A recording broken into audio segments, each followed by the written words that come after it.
told your friend you're not okay. And tell me what's wrong and why you never said you felt that way. And guess you're trying to stay strong and fake a smile until I look away. Hi everyone, my name is Kathy. And I'm Chloe, And I am every woman. Welcome back, guys. We hope you are well. We hope you are keeping your mental health great, Yes. which is something we really advocate for here. Yes.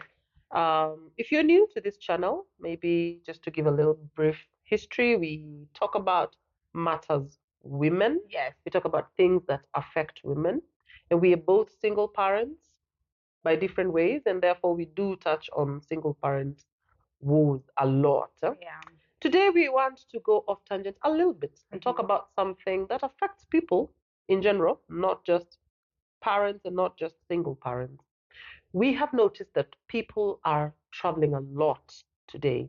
People are being open to work in different places away from your country. So we want to talk a little bit about that. How do you make another home away from your home? How do you make it become your home? Yeah. And so specifically today we want to talk about Kenya. Yes. For all our viewers outside the country, by the way, we are both Kenyans. Yes. We are in Kenya. We live in Kenya. Yes. So we want to talk to all the people who would want to make Kenya their home. Yes. And, just to add on that, we've seen a lot of people, from different countries coming to live in Kenya, coming to visit, for a short term, long term, and others who permanently decide to stay. And so I think this is an important conversation. So for those people, for those of you who have been wanting to visit Kenya or coming to live in Kenya, want to talk about some of the issues that you might be wondering how it looks like or how it feels or how to go about it. And we'll shed some light, and hopefully this can convince you to move to Kenya. It's a beautiful country. It is. Yeah. I think it is. Yeah. Okay, so in no particular order, we have 10 things that we want to talk about here today. And the first one is weather. Yeah. Yeah. So what do you think about the weather in Kenya? I truly think we have one of the best weather patterns in the country. Yeah. Honestly. Yeah. It's rarely ever too hot. It's rarely ever too cold. We're talking temperatures of between maybe 19 at the worst, at the coldest. No, 15. 15? Yeah. To 29. Yeah. At the very hottest. Yeah. And that depends also where you are in Kenya. So the capital city of Kenya, obviously, if you don't know by now, is Nairobi. And so most people will want to settle in Nairobi fast because it's the more cosmopolitan, easier to settle in because of the, just the ease of, everything. Yeah. However, we have also other popular parts like the Kenyan coast, which gets pretty warm and can get up to the 30s, but not as hot as, for example, Dubai or, not as hot as that. So the weather is really good. We only have, I would say, two major seasons, the dry season and the wet season, really. Yeah. Yeah. We don't have like the fall and snow. So you pretty much enjoy good weather throughout the year. Yeah. A few cold days, a few warm days, but you pretty much enjoy some, moderate weather changes throughout the year. So if you're planning to move to Kenya, don't be worried about the weather. I would say just make sure you bring a jacket that can take you through the cold days, and definitely pack something warm around January, February. That's when we have our hottest season, but it doesn't go anything over 30 degrees Celsius. I'll try and put in what that is in Fahrenheit here. Okay. Yeah? Yeah. Okay, anything else you want to add on weather? No, I just think the weather is great. Yeah, weather is great. It's absolutely amazing.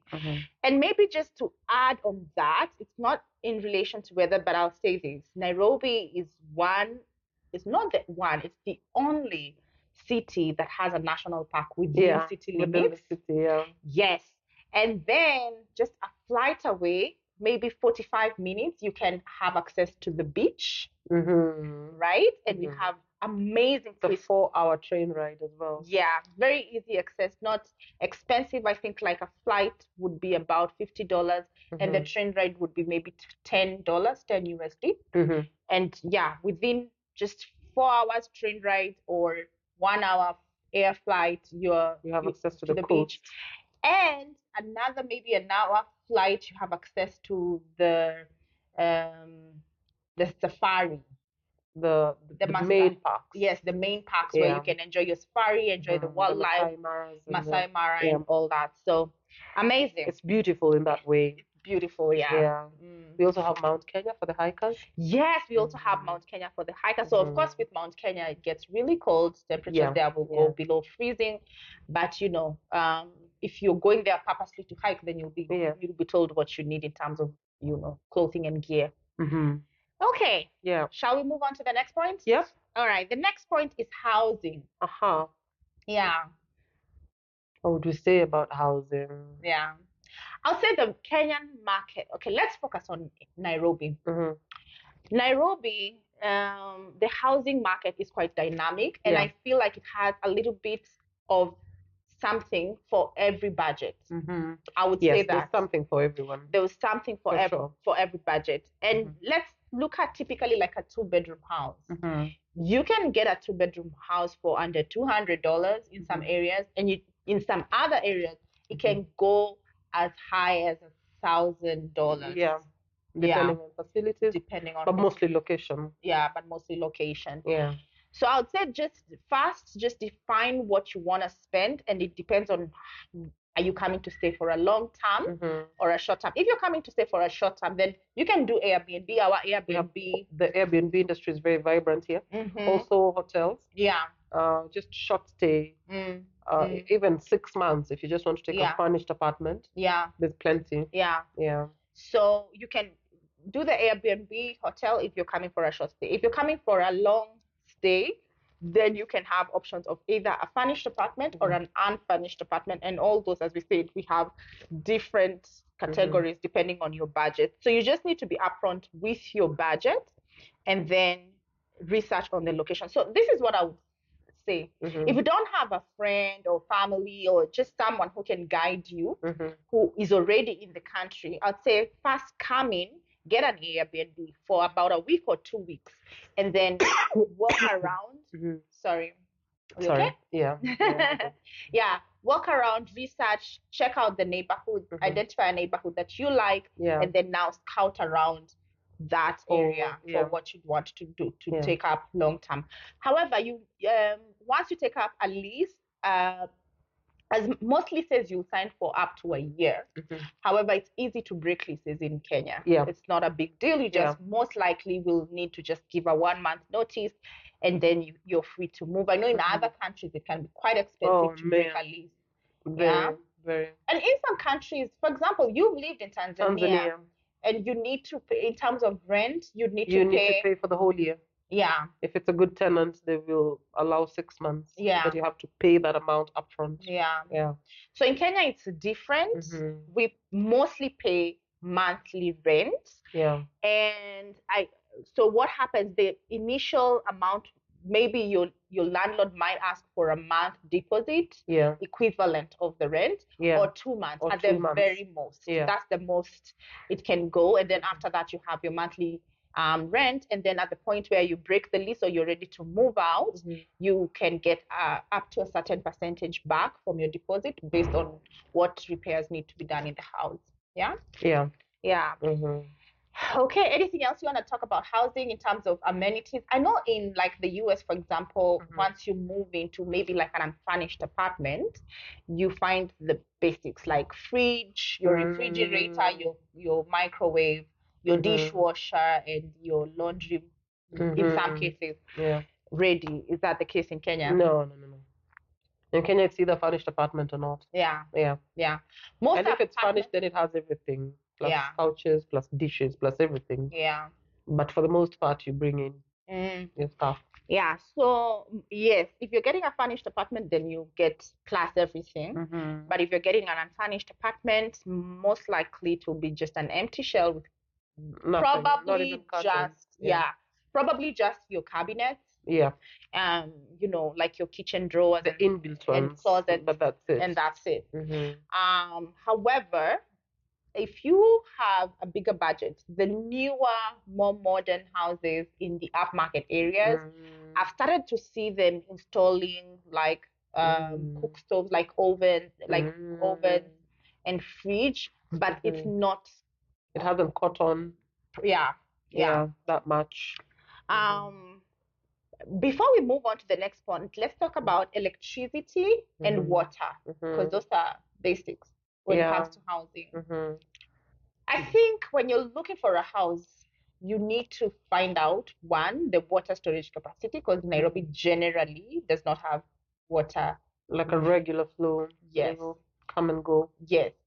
So that's one of the downsides. The good thing is that most sensible landlords will make sure that they have storage facilities that you can access.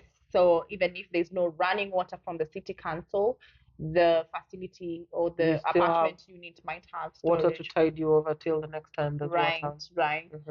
So you can, when you're doing your house hunting, ensure to ask, how frequently the water comes to the apartment or house, and how big your storage is. Depending on the household, like how many people you'll be, so that you can make sure that you always have running water. Electricity, for the most part, is available everywhere. In some houses, you can pay at the end of the month. It comes as a bill, and in some houses, you have to load tokens, what we call tokens. Prepaid. Yeah, prepaid. We'll try and attach here like the prepaid. So this one you just purchase and load up the tokens and you're good to go. It's pretty easy to buy. It's buy pretty easy on the phone using M-Pesa. Yeah.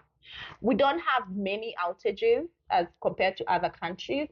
Honestly speaking, like I know there's some countries in West Africa, I don't want to mention specific names, and even in the southern part of Africa, there's some, like electricity rationing and stuff.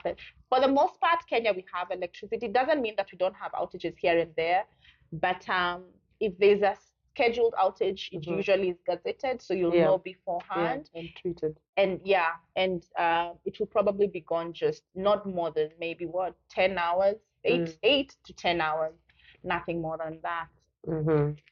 Okay, so transport. We'll talk about transport.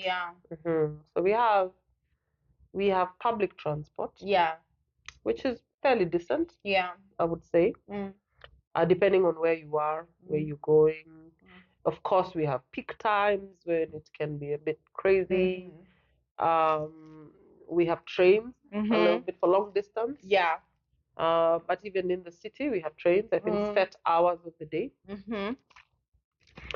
Also, navigation using your own car works. But we do have, of course, some pockets of traffic. Some places where it can get crazy. But I would say the road network is pretty well done. It's pretty well. It's been improved the last several years, and it's really great. Okay. Yes. So, from a perspective of someone new coming into the country, I think the most reliable the first few days would be just using the ride shares like Uber. So we have Uber, we have Bolt, and we have Little Cab, right? Gym cabs. There's a number of companies. But if you don't need to know all those off the bat, you can start with Uber. Uber is pretty reliable in Kenya, and it's pretty affordable if you compare it to other countries as well. It's pretty affordable. So you can use that, for example, from the airport to your initial destination, or the first few days. You can use Ubers pretty much, and they are pretty much available 24/7, and they're relatively safe. Then, other than that, we have something called bodas. Boda. Boda is like a motorbike. We'll try and also put an image here. And this is also available on the Uber app. So it's faster, especially during peak times. It's faster. It navigates through. You're able to navigate through traffic faster, and it's quite convenient if you're traveling by yourself. So and you can send them to, deliver something. Even if you're not the one on it. Yes. So we have that. Then we have matatus, which are our public buses. We are well known for the matatu culture. They're pretty flamboyant. Lots of color and Yeah. art, Music. very expressive, lots of loud music, Yeah. lots of young people doing Yeah. crazy things sometimes, Yeah. and big screens, some can be very flashy. Yeah. The young guys love them. Yeah, they love it. Nowadays, they even have Wi-Fi in some of those matatu. Yeah, so it's also another option. Pretty very affordable.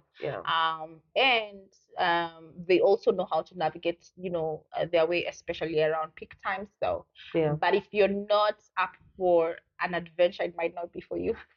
Yeah, it's a bit adventurous. That's true. I mean, we do have some calm ones. Yes, They're there. yeah. But if you are adventurous when you come to Kenya, take a matatu. Yeah. And then we also have the option of personal car. You can hire. We have very many companies that hire. Yeah, so you can hire a car. And if you're coming to settle, then you can be able to also, purchase cars. You can you can purchase from. We have very many dealer shops. Yeah. Everywhere, scattered around. Car bazaars, scattered around everywhere. Imported cars, secondhand imported cars. So it's quite affordable. If you have the money, you can walk into like the assembly shops, actual brand shops. Pick a new one. So that's also pretty available from Toyota, Porsche. We have all that. That's available. But then, if you don't have that, then you can go for the car bazaar. Or if you know someone, they can also help you buy from individuals. However, this one you have to know who you're dealing with. Be careful. Just so that you don't get scammed. Anything else you want to add on transport? Before you get to driving, just make sure you're driven around just to gauge the madness of the... We do have a little bit of rough driving in Kenya sometimes. I find Kenyans very abrupt. I don't know how I can nicely put that. They will cross over from a different lane to go this side. They will be unapologetic. I think I think she's exaggerating. I think it's just it keeps you alert on the road. Yeah, it's just when you come. All I'm saying, just take an Uber and observe. Yeah. By the time you're getting your own car, just make sure you have observed a little bit. That's true. I've heard of countries that are worse though. Yeah. Yeah, but Kenya is also. Yeah, it's up there. Yeah. The driving can be a little crazy, especially within the downtown, like in the city. That can be a little crazy. But if you're driving like on the highways, it's not as bad. It's a bit calmer. It's pretty normal. Yeah. But if you want to avoid all that, now you have the expressway, which has made life a little easier, but it's quite expensive. You have to pay for it. You have to pay cash. Yeah. Yeah. Okay. Moving on to the next point, food. Yeah, that's an important one. Yeah. I love my food. Yeah. Yeah. You wanna go first? Sure. Yeah. I think in Kenya you pretty much get everything. Yeah. You get everything. Let's start by talking about what is the staple in Kenyan homes? What is easily what meals do Kenyans eat? So our Kenyan staple is ugali, sukuma wiki, and nyama if you have money, but it's pretty much ugali and sukuma wiki. So ugali is cornmeal. It's like corn flour, made into cornmeal. And sukuma wiki is kale. Actually not kale. It's collard green. Yes, that one. It's green vegetables, and it's fried with potatoes. It's not deep fried; it's shallow fried. It's quite tasty. I think I'm very Kenyan in my palate as well. I enjoy it quite a bit. So that's the staple, but that is to say, rice comes maybe a quick second, a close second. Yeah. Pasta,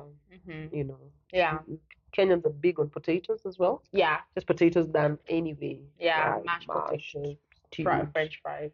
Whatever, it's very popular. Yeah. Yeah, that's true.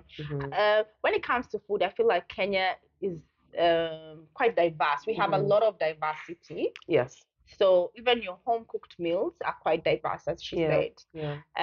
If we look at restaurants, especially in the last couple of years, the restaurant scene has really blossomed. Yeah. So from your street food vendors, to high-end dining, to fast food, we have a little bit of something for everybody. We have Chinese, we have Italian, we have French, we have Spanish, whatever. Yeah, name it's all it. there. It's all there, and it's All not there just there. It's somewhere. there, and it's amazing. Yeah. So I would say food should not be a worry for you if you're planning to move to Kenya. No, You'll get everything. Yeah. In the supermarkets, we have aisles of even like Chinese food. Like it's available. So I don't think food is something that should. We have Chinese shops here. Yeah, we have Chinese shops. We have a lot of West African shops now coming up, and then in the Indian restaurants quite a bit. Yeah, and then we have Carrefour, which brings a lot of French stuff. Yes. Yeah. In fact, right now they've diversified a little bit, but in the begining, there were a lot of French brands. Yes. They're still there though. They're still there, quite affordable. And I wanted to also mention we have a lot of American chains, especially for fast food. Oh yeah. KFC and Burger King and all that. It's all available. So I don't think food should worry you. I think you'll even probably get more than you anticipated because we have a lot of Kenyans who are farmers as well. So when it comes to fresh food, like fresh vegetables, like fresh organic, like straight from the farm. Yeah. It's there. It's quite a bit. Yeah. I mean, the other day I found something that surprised me. Quinoa. When I lived in Tanzania, it cost so much because I think they were importing it. Yeah. But I bought it for very little money. It's 250 shillings. Yeah, that's about $2. It's about $2. I was quite surprised. I think someone must be growing it somewhere. Yeah. Yeah. We have so the farming sector in Kenya is also very, very dynamic. Yeah. Like they go somewhere for conferences, they pick they pick things, they come and improve them. Yeah. I think we're growing apples now. Yeah. In Kenya, which we weren't doing before. Yeah. Which is great. Apples, broccoli, like asparagus now. Like whatever you want, I feel like you can be able to get that here in Kenya. So food shouldn't be a worry at all. Yeah. Absolutely not. You'll get what you want. Okay. So this one is for the parents, or if you're looking to further your education. Let's talk about the schools and the school system. And I'll leave you to handle that since you're a teacher. It's my industry. So I'm just going to say, for example, so our local system, which we call CBC, Child-Based Center. Curriculum. Sorry, I was trying to remember what that's used for. CBC, yeah. Yeah, so that's available for the locals, but we also have very many British schools in Cambridge. We also have IB schools. Let's see what other systems. We also have AC, accelerated something. Yeah, ACE for the Christians or whoever is taking that. And then we also have something they call forest schools. What is that? At least two schools, two forest schools in Kenya, in Nairobi. They're schools that are placed somewhere near a forest. And they're very sustainable environment focused? Yeah, yes. Yes. So part of their classroom is normally a walk into nature, so they learn all these things, foraging, trees, birds, and, which I found that interesting. I didn't know that it existed in the country. I didn't know. Yeah, yeah. But then we also have a lot of people who homeschool. The homeschooling community is quite big large now. Yeah. Maybe in one of them. So of course the homeschoolers just get to do whatever they want. Whatever they're doing. Yeah. It's up to them. Yeah. We're trying to get some reforms with the government so that it can be more recognized, for tests and for regularization and blah, blah, blah. Yeah, yeah. But the school sector is also quite vibrant, I would say. We have a lot of foreigners, even other neighboring East African countries bringing in their children. Yeah. I think what I can say about the school system is that, number one, we have our public schools, which are supposed to be free, but they have subsidized fees. It's not completely free. However, our public school system is not necessarily the best. So majority of foreigners would want to enroll their children in a private institution. That usually is the case. However, the public schools are available. but they're not well funded. So, there might be gaps there. You might find a bit of gaps, but that is, it's taken care of by the fact that we have a lot of affordable private institutions that offer the regular national curriculum that she said, the CBC. If you're coming in, let's say from Europe or from the US, and you want to maintain the same system, as she said, those are available as well. Your child can come in and they don't need to change the systems. We have the American system, all those are available. American system, the IGC, Cambridge, or whatever, those are available. It's really up to you. The difference is that schools in Kenya are paid for, they're not free. Yeah. Yeah, in the Western world, I know most of them, they're free. Yeah. Because they're public schools. Yeah. But even their private ones, you pay. You pay, yeah.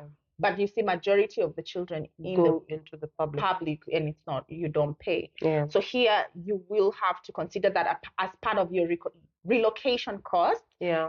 School fees and school related expenses will definitely take a chunk of your money. And they can be high. I would say if you're looking for an average school, it could be anywhere between $1,000 to $2,500 a term.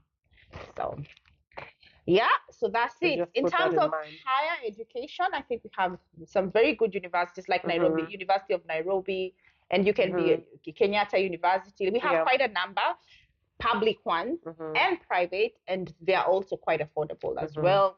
And you can be able to do your master's, you can be able to do your PhD.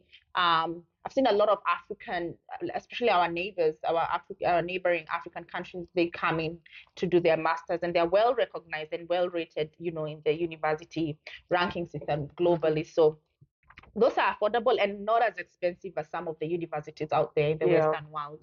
Yeah. All right. So the next thing we're going to talk about is culture. Yeah. Oh my God. Yeah. Let me just put it this way. Yeah. You don't see yourself, So when you're a Kenyan who hasn't traveled much in terms of travel and live somewhere else, you don't see yourself. But for me, living and coming back, yeah, you see the culture in a different way, I would say. In a good or a bad way? Sometimes good and sometimes not so good. Really? Yeah. For me, it's been different. I haven't lived in any other country, but I've traveled quite a bit. And you're right. I never, like my culture, our Kenyan culture was highlighted to me because of my experiences of traveling. With other, when you step out. That's when you realize, oh, okay.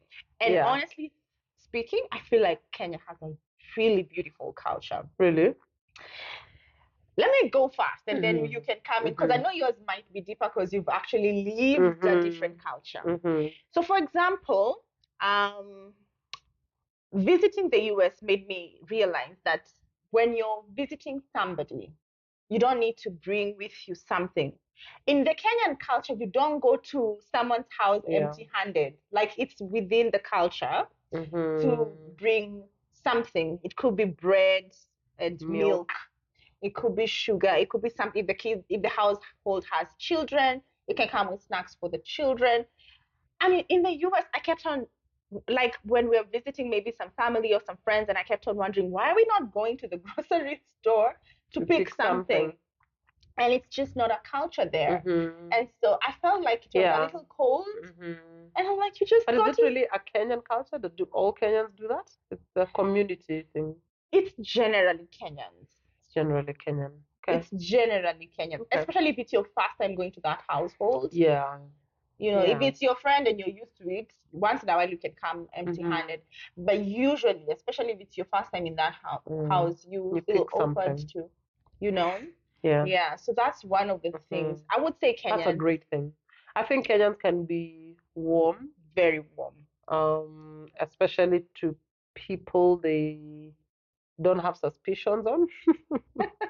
The thing is also there's I would say crime. I don't know if we're not talking about security yet. Yeah. But we do have quite a bit of con artists in Kenya and But I think generally Kenyans are quite welcoming, to be honest. Yeah. Kenyans are quite welcoming and definitely warm. If they embrace you, they're able to, bring you into their home, cook for you, gather with you, laugh with you, just make you feel comfortable.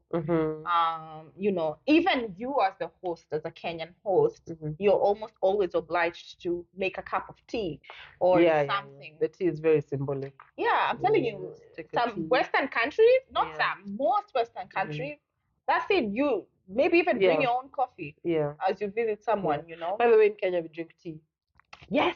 Tea is just the one thing. It's everywhere. Like what I'm drinking. Like what I've been drinking. Yeah. It's tea, but it's tea with milk, huh? You have to. And it's mostly tea with milk. Yes. So we drink a lot of tea. We produce a lot of tea, and we drink tea anytime. Yeah. We produce a lot of coffee too, but we drink a lot more tea than coffee. Yeah. But I've seen recently now people are also adapting to coffee, but still tea is Yeah. Yeah. So I don't know the culture. Yeah, they can be warm but Kenyans can also be sometimes, I would say, a little suspicious. You can live with your neighbors and not say hi.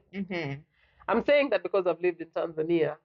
Okay. And because I pointed out to me.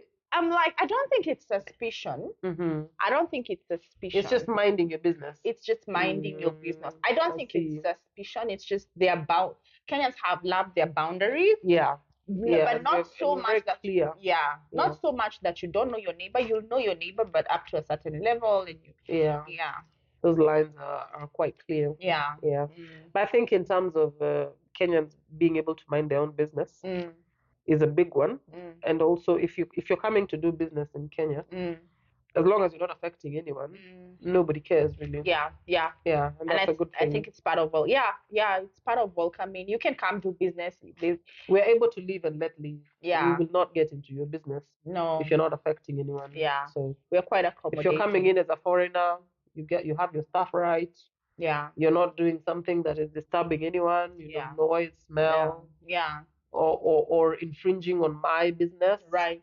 Yeah. You can thrive here. Absolutely. And anyway, we actually really support businesses owned by other Africans. For example, like Nigerians, if I can mention, they're really thriving in the restaurant business, and majority of their customers are Kenyans. Yeah. Because also Kenyans like to experiment. Try new things, right? I tell you. Yeah.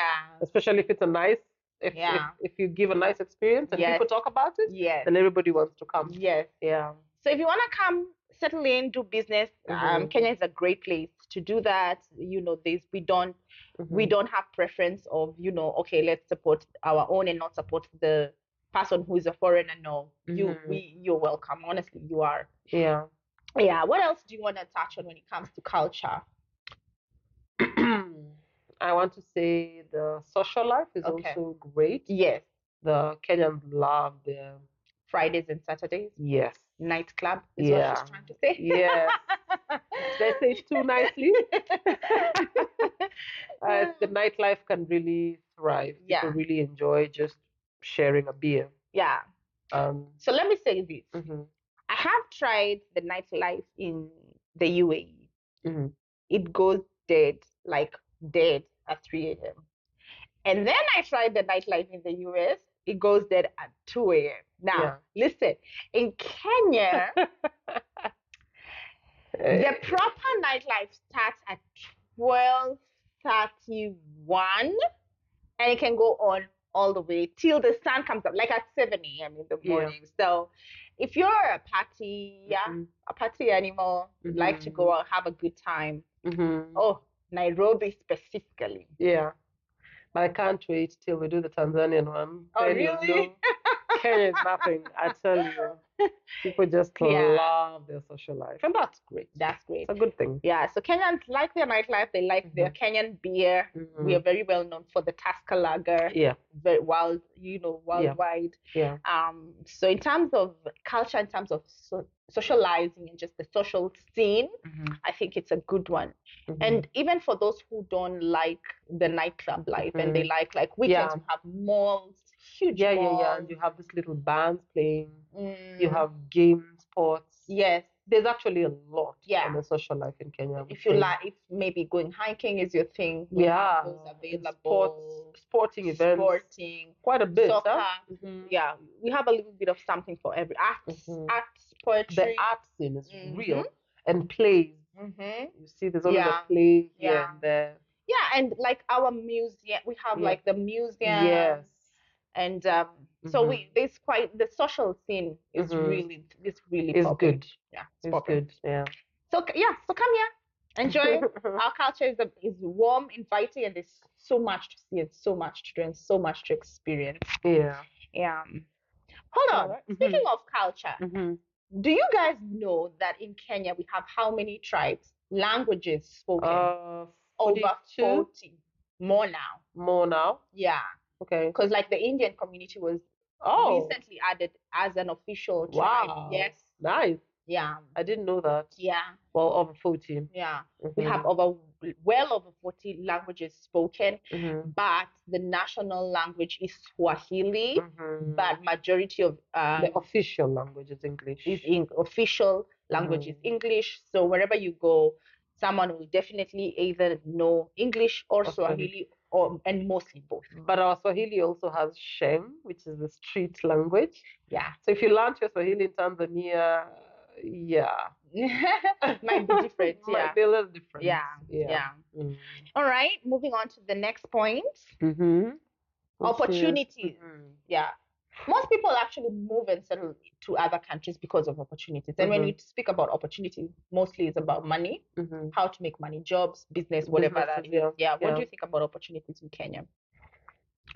I wouldn't know what to say because I feel like the environment in Kenya, the people in Kenya are very competitive. Kenya has very qualified people. So you would need to have a skill that really isn't there. Yeah. With business, I think the opportunities truly are there. If you really find a niche, if you find, something, a need, and you feel it, you'll be fine. Yeah. There you'll do well. Yeah. In the job market. So I'll say this, just like many other African countries, the job market, as you mentioned, in Kenya is very competitive. Yeah. And then we have a lot of highly skilled youth. Yes. So, and that's why the job market is competitive. But that doesn't mean that there's no opportunity, but it will not come as easy as other countries like the Western world, North America or Europe or etc. But they're there. Business specifically, I think this is one area that, as she said, is amazing. There's always room for growth, and the opportunity for business is there, especially if you have a unique idea. Yeah. And as we mentioned earlier, and said Kenyans like to try out new things. So if you come up with something that is new and fresh and exciting and brings some sort of convenience, Kenyans are more than willing to purchase of your service or product. So I would say come in with an open mind. And do your homework. Do both. If you can get a company to sponsor you and then come in, already having like a work permit, that would be great. And then you can use that as a footing to set up your business, etc. But we have a lot of foreigners who have come in and have set up quite successful businesses, and they are even employing Kenyans, and so there's an opportunity there. Yeah. All right. The number 8 is security. Wow. Yeah. Let's just say it's fairly secure. Yes. It's fairly secure.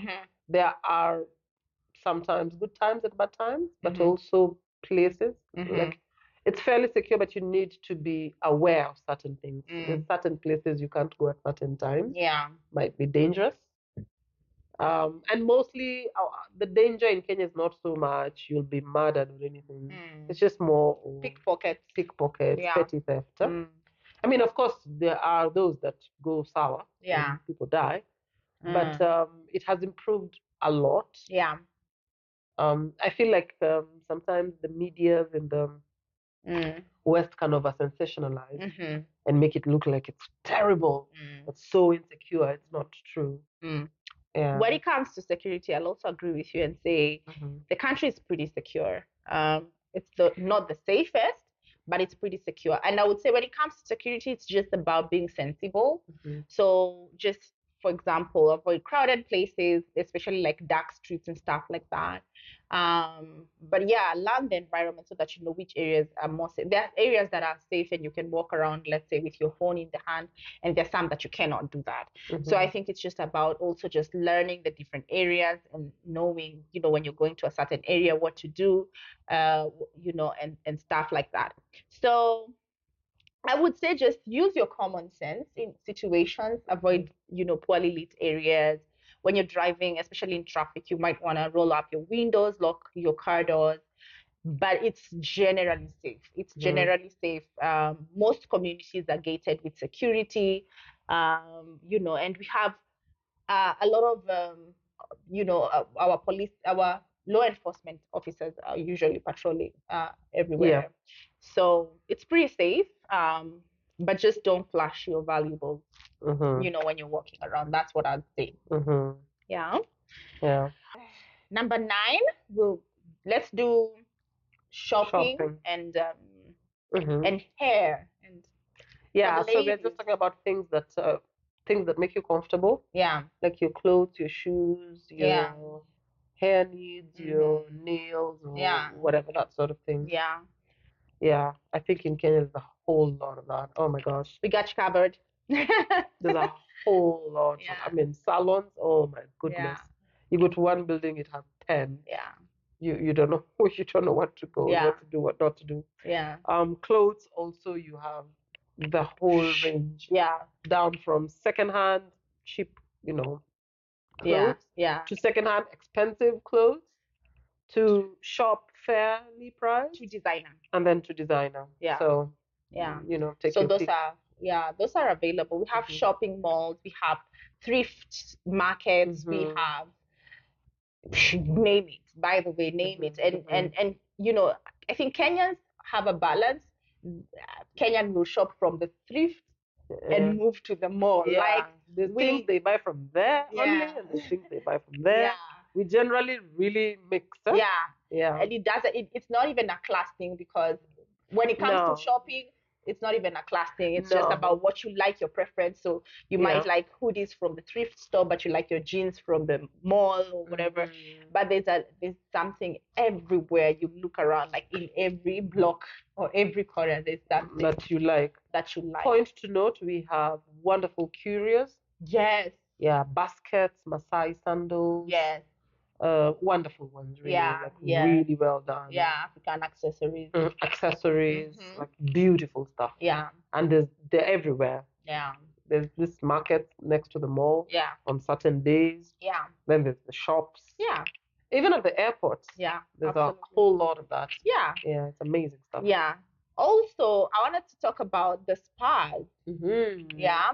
If you Quite a bit. Yeah, if you want like a full-on facial, massage, steam sauna, swimming, all those we have there. Fairly priced. I think. Quite diverse. Yeah. You'll get something for you. Yeah. Yeah. And I think in the same category of making your life comfortable, I feel like, especially for people coming in from the West, like Europe or US, one thing that might surprise you is the availability of your domestic workers, your housekeeping and nanny services. Yeah. Yeah. Yeah. So these are available like everywhere in the country, and they're very, very fairly priced. So you can be able to have both a housekeeper and a nanny. The only thing I must say is that be careful, especially for the nannies, the ones who will be taking care of your children. You might want to reach out to a well-known agency to be able to refer you, and you can get a trained one. Make sure you use that, and so that they can do the background check for you, and so that you're comfortable in that section. However, they're available. You don't need to worry, where to leave your children when you want to go on, a club hopping night out on Friday. Pretty affordable as well. Yeah. All right. Last but not least, how then do you get into the country? You need a visa. You need a visa. You need a passport, then a visa. Then a visa. Yeah. So if you're from East Africa, we have I think you can travel with your passport or your ID. If you're from Uganda, if you're from Tanzania, you can just go with the passport or your ID as a tourist. Yeah. As a tourist, and you'll get visa at the point of entry. However, if you're not from the East African community, then there are different types of visas. There's a visitor's visa. There's different ways you can actually get permanent residency, and there's also the option of work permits. But for this particular video, I think for now we can leave a link to where you can read about the different visas that are available to you, and maybe we can do a follow-up video with all the details and the requirements and how to go about that. Whew. There you have it, guys. I hope you've learned a thing or two from the video today, especially if you've been looking to come and visit the country or come and permanently move here. I hope this video has been quite informative for you. And if there's an area that you feel like we did not touch on and you still have questions around it, please feel free to leave a comment or your questions in the comment section, or send us an email, and we can either do a follow-up video or respond to you, right? Other than that, if this is your first time here on our YouTube channel, please go back and watch the other videos as well. We talk about fun stuff, and hopefully that will convince you to subscribe. Yeah. Anything else? Subscribe. Yeah, guys. Thank you, guys. Until next time. Bye. Bye.